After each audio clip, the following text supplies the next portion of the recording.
Today we're going to remove a battery from a 2011 Toyota Sienna. The tools that you're going to be needing will be a 10mm ratchet or wrench and a 10mm socket. Then you'll need the ratchet. Alright, so we're going to go ahead and loosen up the negative and positive terminals, and we have this battery bracket here in place. They're all 10 millimeters. So let's go ahead and remove this negative bracket first. Go ahead and loosen that up and move this over to the side. Now we'll do the positive side, and then we'll move this one over to the side as well.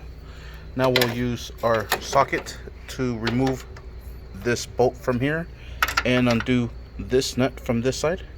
Alright, here's our bolt, and we'll put this in a nice safe location. We'll grab our nut and put it in the same location.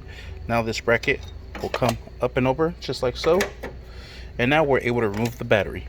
Alright, and there you have it, and that is how you remove a battery from a 2011 Toyota Sienna. Thank you for watching. Please like and subscribe.